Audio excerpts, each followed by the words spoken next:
Hello. Welcome back to this board game life. Sorry for the slight pause there.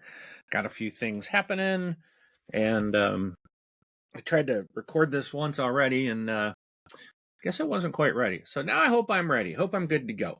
All right. So I am back for a month in review. So this is where I look back at the previous month and kind of just share with you the games that I played and just some quick, simple thoughts on them.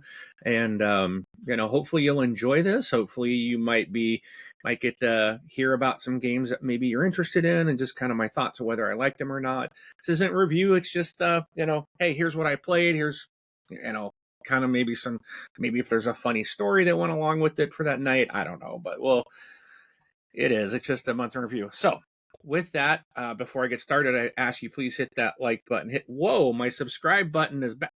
The whole thing is backwards. How did that happen? Okay, something broke. Anyways, you saw it was backwards. Wonderful. I gotta figure that out. Anyways, like, subscribe, thumbs up, audio bell icon, whatever, alerts, let's just move on. Who cares, right? So the first thing I got to play was SETI, the board game. The Search for Extraterrestrial Intelligence. Obviously, it was a board game. Oh my goodness, I'm just flailing right now today. So, anyways, this is a fantastic game. If you have not yet played SETI, this is from CGE and the brilliant mind of Thomas Holek, and who has very quickly in 1 year's time of 2024 released his first 3 games. I absolutely love. In fact, you can see them right. There's SETI, there's Teegarden, there's Galileo right there. And I absolutely love all 3 of those games. They are fantastic. SETI is, you get to go out and search for extraterrestrial intelligence. The game comes with five different alien species in it. And the new space agency expansion coming up is adding more. And it's really cool because you're playing the game, you're sending your little like satellites out, and you're doing different things and discovering things out in the solar system, and then you are finding traces of life, and you never know which alien life that you're gonna uncover, and you don't even know if you'll get both. You should, as long as your team's focusing on that, and you should be able to discover both, but it's not required. But it makes it more fun and adds new. When you open up or discover that alien life form, it adds new things to the game, and which is really cool. I really like that. The theme of this game is phenomenal. It is the board and the way it rotates, the solar system rotates and different things. It is just really cool. Absolutely love everything about SETI, the Search for Extraterrestrial Intelligence. And this is one that I will absolutely get to the table as many times as possible, and I'm always up for playing it. All right, the next I got to play is Arcs. This is a game from Leader Games, designed by Cole Whirl. This one it's not a favorite of mine. I actually ended up selling my copy. I've played this a couple of times. I think I played 3 or 4 times. It's just not. I know this thing was so popular when it came out, and I think it was in 2023 Gen Con, I believe, and it was so popular. And it was like the hit of the show type of thing, and it's just not for me. I'm not sure. Just not something I really have enjoyed. So I finally decided I'm gonna let it go. So I sold it to someone in my group who really liked it, and the game will get a lot more love and play, which is what we want for our games. So, but it's very popular. It's an 8.0 on BGG. So again, this is just my own personal, how I personally feel. It's not a reflection on the game. I understand it's very popular. It's very good. Just not something that is for me. That's all. Simple as that. All right. Next, I got introduced to Fleet, the dice game, and absolutely fell in love with the game. Had to buy a copy and have already played my copy with some family members, and they enjoyed it. And it's a really good roll and write. Woo! Excuse me. Oh, might have another one, but this is a great roll and write game. This is designed by Ben Pinchback and Matt Riddle. from Eagle Gryphon Games. This game came out when 2018, so it well, I forgot what 8 years ago. It's an older game based off Fleet, but the dice game is really fun. You can play in about 30 to 45 minutes. You're trying to get boats. You got to get licenses to do like fishing, and you got to get you as you're going down to work towards licensing and boats, so that when you fish, you can put fish into your boats. And you've got harbor actions and market actions and all these different things that you're going to be doing. And it's really one of those games where it's like you're trying to kind of chain things and get things going to get that engine going. So every time you're doing something, you're getting additional moves or things. So it's really fun. If you're playing with 4 people, you're going like 10 rounds, and it does play really quick, and it's really fun. So that's Fleet, the dice game. Next, I got to play Path of Civilization. This was a first time. Never had tried this one before. This is from Fabian Gradell and published by Captain Games. And let me look at the full credits on that. Just make sure. Yep, Captain Games. So this was one I have not played before, and I'm normally not a big fan of Civ games, and this one I liked quite a bit because it plays quick. It's like I feel like it's a very simplified, shorter kind of. You still get this feel of going through the different ages and stuff, but they kind of simplified it. Now there is a lot of setup to this, but they you got these trays and everything, so kind of a lot of it kind of helps, but it does take up a lot of table space, so keep that in mind if you have not tried this. This game came out 2023, rated at a 7.2 on BGG, plays in 1 to 2 hours. It is a 1 to 5 player game, and it's really good. If you like Civ games but want to play something that is less than the 2 hours, then give Path of Civilization: A Story of Humankind is the full name. Give that one a try. I think you might enjoy it. All right, next, I got to play the 25th Century Games did a reprint of Botswana from Reiner Knizia. So I did pick this game up, and I have played this several times this last month, and it's extremely simple.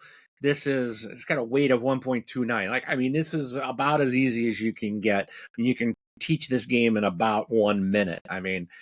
It's very simple, but it's really fun. And it's one of the differences they've made in the rules for this version is that you play as many rounds as players that you have.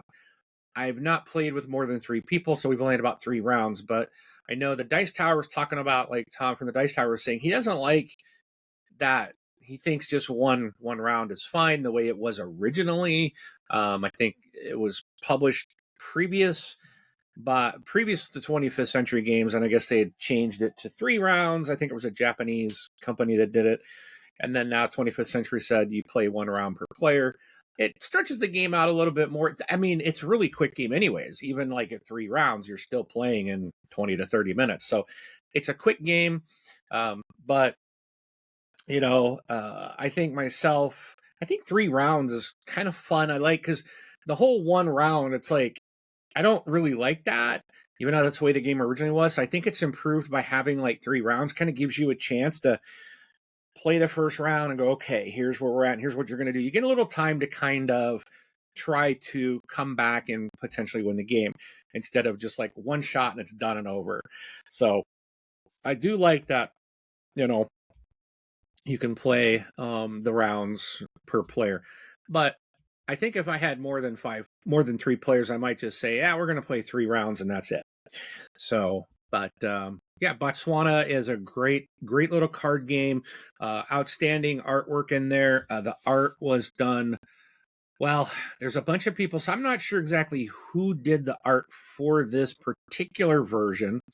But BGG lists Charlie Bink, Gu, Weberson Santiago, and Peter Sokolowski as artists, but that could be for all the different variations. So, but the art for this recent version is really nice. They did a great job. So that is Botswana. Okay. So let's next go to mention the Dice Tower earlier. Well, Mike DeLisio from there, he worked with a friend of his, Dan Hughes, to create a game called I Made You a Mixtape. And I got this, and this is published by Massive Asterisk. And takes 30-45 minutes, plays 1 to 4 people. It's a low weight, 1.27. I do agree it's a very simple game to learn. My only issue here is scoring. Scoring can get a little tedious, especially for new people. It's when you're trying to follow the tape line and scoring that, it can get a little rough for people that you're introducing to the first time. If you have a group that's going to play this a couple times, then it will definitely speed up the scoring, and it's not bad. But I don't enjoy scoring this game, but it is a fun game to play. You're trying to balance out when you get these cards. So you're getting cards, and you've got to send some to like the neighbor, and they're going to pick what they want. You get something back, and then you getting cards from your other neighbor, and you're going to, it's like I choose you pick, I pick you, whatever, something like that. But you're going to get some of your cards back, and then you're working with those 2 or 3 cards, and you got to put them into your mixtape. And you have an A side and a B side. You've got different genres of music. Some of the songs have more. They'll move your equalizer from left to right, and you're going to lose a lot of points if they get too far out. So you want to try to keep that balanced in the middle, and it's just a lot of fun. I do enjoy it, and there's some really good nostalgia factor because these are real song names on the cards that look like cassette tapes. So it's a lot of fun, and it was interesting when I'm playing with my family. You get a card, all of a sudden people start singing that song. So it's, music has lots of great memories for people. It's one of those things you can hear a title and immediately, I don't know what it is about music, man, but we can recall it, know the song word for word, even if we haven't sung it for 20 years, even though you can't remember what you had for lunch yesterday. So there's something really unique about music, and I think this makes a quick little fun card game even better because it's taking in music, and there's all kinds of genres. So there's stuff that I don't know, but there's also stuff that I do know, and it's just like, oh, this is cool. So a lot of fun. That is, I made you a mixtape.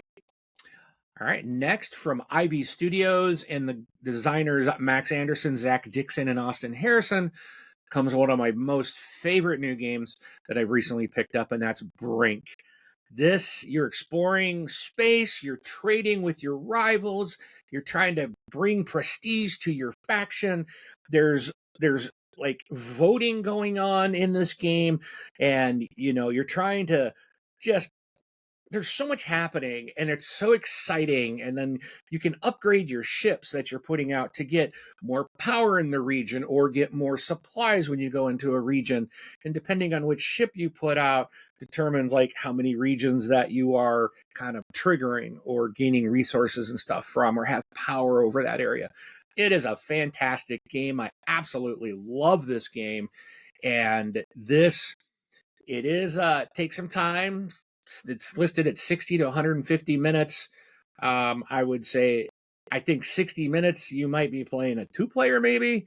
You're not going to it's a 2 to 5 player game. I've only played this at 5 players, and we have been, probably 2.5 to 3 hours, I would say. But every game, there was people learning the game, including myself the first time. And even the second time, I was like, okay, I got to remember, I hadn't played it in like a couple of weeks. I was like, how do I play this again? Absolutely fantastic. It's got a weight of 321 on BGG.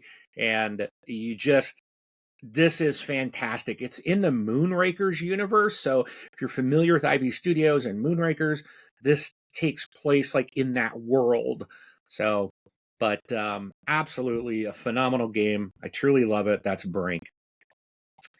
All right, next, another amazing space game I got to play and that I have bought and added to my collection. This is Andromeda's Edge. This is designed by Luke and Maximus Laurie, and the art is by Sergio Chavez. This game is published by Cardboard Alchemy and also Lucky Duck Games. So Cardboard Alchemy has done the deluxeified version of the game, where like Lucky Duck is handling like the retail version of the game. So it's published by those two companies. But this is, if you are familiar with Dwellings of Eldervale, which was also a Luke Laurie game, it's kind of, it's like that. Okay, it's very similar. You're basically kind of doing the same thing, but it's got the theme of space. Okay, but they did more than just give it a space coat of paint. They didn't just take Dwellings and say, let's make it space and call it good. They did make it space, but they added in additional things into the game that just, I think, makes it an even more exciting game than Dwellings of Eldervale. And I really like Dwellings of Eldervale. I just got, in fact, the reason I have Andromeda's Edge is because I think last month got to play Dwellings, and I was like, wow, this is great. But I knew Andromeda's Edge was made, and it was like this, the newest game that kind of mimicked Dwellings, but was space theme and was newer and had some different, changes. So I decided, I'm like, I think I'll like the space version a little better, and absolutely love it. Dwellings is a great game, but I really do love Andromeda's Edge. And again, 2 to 4 players, you're looking at 80 to 160 minutes on this game. It takes up a lot of space. There is a lot of components in the game.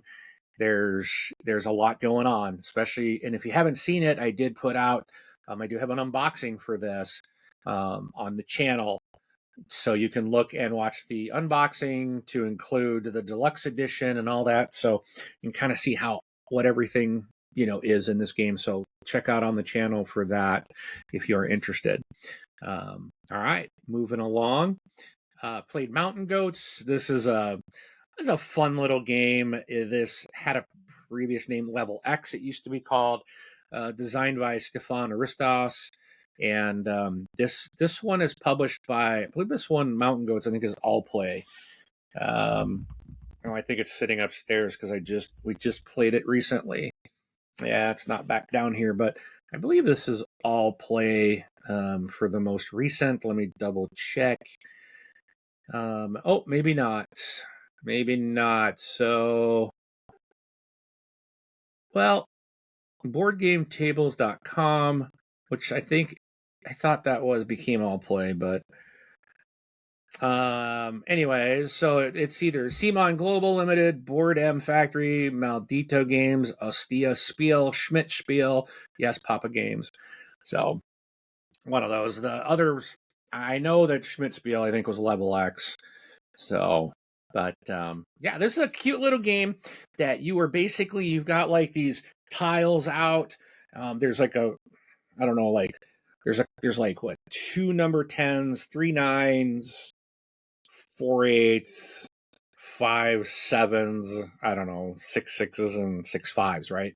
Something like that. So you lay these out and you get these little mountain goats and you're rolling dice. So you're rolling like 4 dice and you have to make 2 combinations out of the dice. So you're picking 2 numbers to use, or you're using them to make at least 1 number, but you can use all 4 dice to combine to make 2.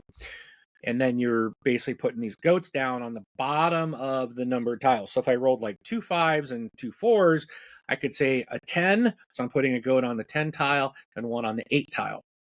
And then that's my turn. But when you get to the top of the tile, which is your top of the mountain, then you score that many points. And then you stay there until someone else comes up and bumps you off the top of the mountain. And then, but as long as no one bumps me off, every time I get a 10, I can take 10 points. And then there's point chips from 5 to 10, and you want to get one of each to get a bonus points. And there's like 4 bonus tokens of like 15 points, 12 points, 9, 7, something to that effect. And so the game will end when like all 4 of those bonus tokens are gone, or you have 3 of all the points are gone from the top of one of 3 of those lanes, if you will. And then you just add up your points, and whoever has the most points wins. Again, 20-minute game. It's a lot of fun. That's Mountain Goats. All right. With my group next, we did play Wormspan, and I added the Dragon Academy expansion to this. And I mean, Wormspan's my favorite of the Span games. I think it's the best. And Dragon Academy added not only more cards, but they added those cards that went into it are a new faction, if you will. They're like teenagers. They call them fledglings. So they act differently than all the others, and they add in new abilities. There's a new like these little brown wooden tokens chips that cubes, sorry, brown cubes that you use to train those. So as you're going across in the caves and your little explorer hits that, you can train those dragons by using resources, and once they have those, then you get all these additional abilities. So it's something new to the game. Also, it added a new way to get resources after round 1, then going around at the end of round, or from beginning of round 2, 3, and 4. There you're going to, or I guess I should say at the end of rounds 1, 2, and 3, you will basically compete to pick your resources. So the first person to pass will take and put a token on their what resources they want for the next round. So maybe you want 6 turns, so you can take that, but that's all you're going to get. Someone else might take, well, I want 5 turns, but I also want these extra resources, So it's really neat what they've done, and I really love that aspect and change to the game. And of course, they added more more guilds for different benefits. There's some more end of round bonuses or challenges you're trying to get. So all that was added into the Dragon Academy expansion. So I really appreciative of that. It's not just, hey, let's just throw more cards at it. It just enhanced and improved gameplay even better than what was there before. So this is Wyrmspan Dragon Academy. Again, it's an expansion. You need Wyrmspan. This is designed by Connie Vogelman. The art is by Clementine Campardu, published by Stonemaier Games. Plays 1 to 5, and you're looking at about 90 minutes for playtime. All right. Also played a game of Twinkle Twinkle. This one I know is from All Play. This is designed by Ammon Anderson, art by Natalie Dambuy. 20, 30 minutes. It's a quick game. You are drafting tiles and you're trying to connect these stars and constellations in a tile laying game. And then there's this modular scoring. So like you'll have planets and satellites and asteroids and black holes. And so you're trying to draft these tiles and place them for max points, following the rules of how things can be placed and different things like that. It's really fun. It's great for gamers of all ages, and it's a pretty light game. That was Twinkle Twinkle. Okay, next was a big boy, and I'll tell you what, this one was a hit at game night. We had 6 people playing Tend from Ivy Studios. This is designed by Max Anderson, Zach Dixon, Austin Harrison, and Toby Sarnell, with the art by Kelly Nakamura. Again, published by Ivy Studios. This is, they say, farm, explore, and fish on a cozy alien world. All right, this is a flip and roll and write and scratch. It's like a flip and roll and scratch and write type. Like there is so much happening in this game. And if you are familiar with Hadrian's Wall, to me that was like the biggest kind of flip and write game that I had ever played before. And which Hadrian's Wall is excellent. Like you are doing things, you flip these cards, you get these resources, and you're using those to mark things off. And a lot of those are like, okay, I do this, so I'm going to get more. So you're constantly getting more things, and your turn just kind of goes on, and everyone plays at the same time. So Tend is similar yet very different. You have a row of 5 cards that it's like, here's 5 actions that can be taken in round 1. And everyone at the table can play 2 of the 5. So you're picking what you're going to do. And you can farm, you can grow crops, you can have animals that you're tending to, but you have to tend the soil, put in fences for your animals, and then those become dice that you can at certain points you can grow your crops or feed your animals, and then they rotate to a certain point where you get to collect like the wool from the sheep, and then you're checking these things off on your sheets. You can go fishing, and there's four different locations that you can fish in, but you only have the first one open to begin with. So to get the second location, like you got to go down, you got to fix like this collapsed bridge. I think you fix the bridge or something. So you're trying to do that, or you mine all the way to the bottom, or chop all the way through the forest, or mine your way all the way to the bottom of the mine. They open up a lake and a grotto fishing area, so you can get different ways, and each of those have different types of fish that will be more valuable to put on your manifest, and ship it back to the Tend Corporation, because all this stuff you're trying to get all these goods to put in your manifest to send back to the company, because that's where you're going to score a lot of points. There's also, you can upgrade your fishing rod, you can upgrade your chopping tool, your mining tool, your farming tools to get more actions. You can check off things to give you an energy bar, which will give you additional actions. And there's scratch off cards. So with chopping in the woods or mining in the mines, you are scratching off with these metal coins that you get off these scratch off cards, and to see what's under there. And it's just, there's so many things that you can do, and it comes with, like, every player gets like 5 or 6 marker pens.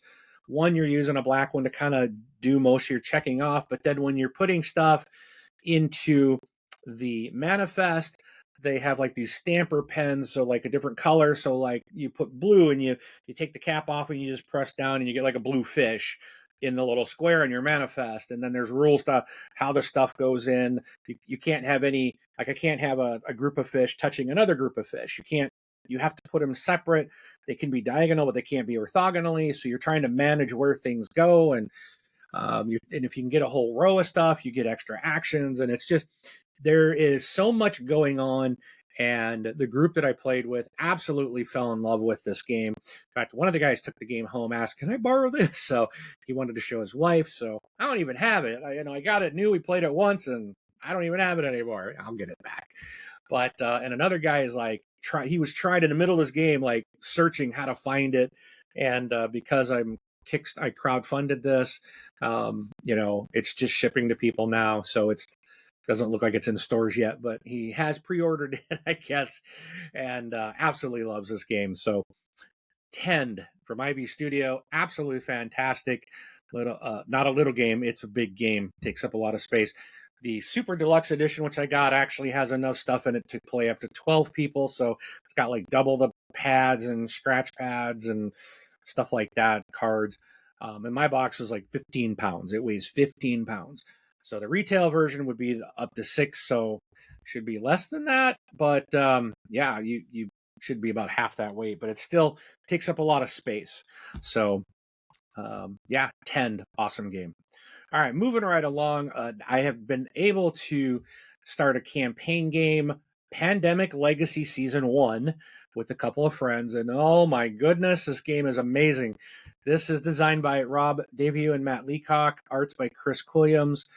This one is published, I think, by Z-Man Games. There's a bunch here, but I believe this was Z-Man that published ours that we're playing. And so we're in Season 1, and wow, is this game awesome. I've played Pandemic, not really been a fan of Pandemic, because I'm like, it's so hard. But I've heard so many good things about this. And I was like, yeah, let's play this legacy game. And it is so fantastic. Yes, it is. It started out a lot easier than Pandemic, okay? But it's a campaign style game. So it couldn't have been that hard. Otherwise, it'd be really tough to get in. But man, is this game amazing.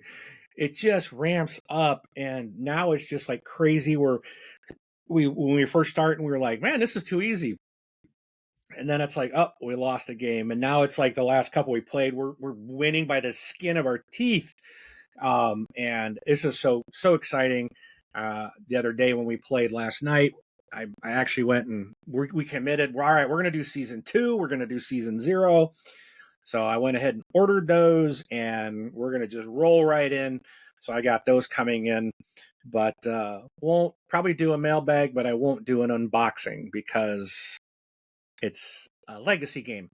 So don't want to spoil anything, and I couldn't open all the content anyway. As a legacy game, you start with very little, and as you go, you rip things up and destroy stuff and add new stuff. So, but if you haven't played Pandemic Legacy Season 1, or any of them, give them a try. It is amazing. I'm absolutely loving the game. All right, next, played some Istanbul, the dice game.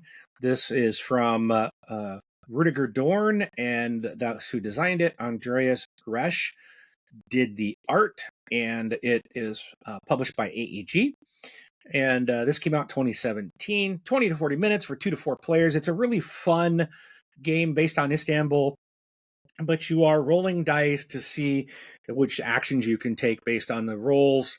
And there's gems that you can use to re-roll dice. And ultimately trying to get like the red gems off the board by having enough goods to buy the next level gem, or having enough different resources to buy. There's a bunch of different ways to get them, and you're working with the dice rolls trying to get all the gems, to be the first one to get 6 gems to win the game. Really fun game. Check it out. It's plays, I think, about 30 minutes. It'll play in about 30 minutes.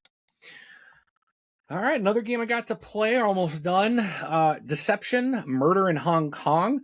Got to play this a couple of times this past week. This plays 4 to 12 players. Now, we had it down at 3. No, we had 4 of us playing. Sorry. There was 4 players, but I want to play this again. It's like I asked my buddy, I was like, you got to bring this back when we got a bigger group. I want to play with more people. I think this will just be an amazing game. It was fun just even with the 4, but the more people you have, then you get more people involved, like witnesses, and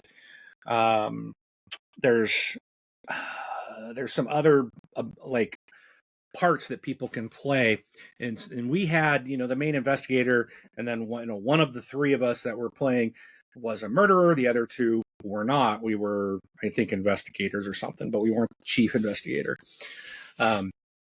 And so you got the one person that's committed the murder, and they know they did it, but they're trying to pretend they're not, and trying to get us to go somewhere else to figure out, no, that looks right, and try to convince everyone that this person's the murderer based on clues that we're getting. So absolutely fantastic game. So this was designed by Toby Ho. The art is by Marcin Adamski, Ben Kerr, Tommy Nguyen, and Ari Wong. And this is published by a lot of different ones. So I think it was Gray Fox Games. It was the ones that we did. Could be Yellow, but I think it was Gray Fox Games that was the one that we might have had. Game came out in 2014, so it's an older game, but an absolutely super fun kind of whodunit game. All right, last to end the month out, I did play some more ISS Vanguard, and I've been well, let me just say, this is designed by, okay, so these are like, I think, Polish names, so excuse me, I'm going to butcher these. Andrzej Betkowicz, Krzysztof Piskorski, Paweł Samborski, Marcin Swerkot. The art's by Peter Gasek, Patrick Jedrzejek, Iwa Lebeck, and Dominic Meyer. It's from Awakened Realms. Plays 1 to 4 people, 90 to 120 minutes. I'm not buying that playtime. There's no way. We will play one full thing, which is going through the ship upgrades and the ship book, and then going down and doing a mission. And I think all of that, we're closer to like 3 hours to play one mission, I think, is probably a little bit more realistic. But maybe if people, I don't know, we're just really enjoying it. So I've been a little on the fence. It's not been a real big favorite of mine, but this last week I had an outstanding time playing this. The mission was extremely fun, and it was just, there was something about it this time I really enjoyed a lot more. And I've only played this, I think, 4 times. I think this is my 4th play, and so I think a big part of it is I'm starting to understand what this game is about. It's a lot of story, and that typically is not what I like. It's just, I like things that move a little quicker. Like Pandemic Legacy it's quick. I mean, your rounds are going. We were able to play a game the last couple. We had Even on the harder, we're getting down like 30 minutes. We had some that were an hour, but for one game to go 3 hours and you're spending time in between it, just not my style. Again, this is nothing against the game. It's rated 8.4 on BGG. It's a really thematic, fantastic game. Just one that's not something I'm necessarily into, but I'm going to continue. I'm continuing to play through to the end of this because it is fun to get with the group, and I'm starting to kind of like figure this out. And I really had a lot of fun this week, specifically with the mission we were doing. It just was amazing. So, but that wraps up my October 2025 month in review. Hope you enjoyed it, and if you did, please hit that backwards like button and subscribe button and that bell icon. And I don't know what happened. Something changed. But go ahead and hit that for me if you would. And yeah, feel free to leave comments below. Again, thank you so much for tuning in and supporting us. Don't forget to check out our podcast every 2 weeks on the channel, also on the audio feeds out there. So if you are listening to podcasts and audio podcasts, you can also subscribe to This Board Game Life on your audio podcaster and listen to us every 2 weeks there as well. And you'll hear Rob's lovely voice. So, and of course, you can see us on camera here every 2 weeks as well. But thanks again. Really appreciate it. Hope you had a great month. Let us know in the comments, what did you get played in October? Yeah, and if you got plans for what you want to play in November, go ahead and throw that down, maybe as a challenge to yourself to get something played. And then you can come back in my November month in review and let us know, hey, did you meet your goal? Did you play the game you wanted in November? All right, thanks again. We'll see you later.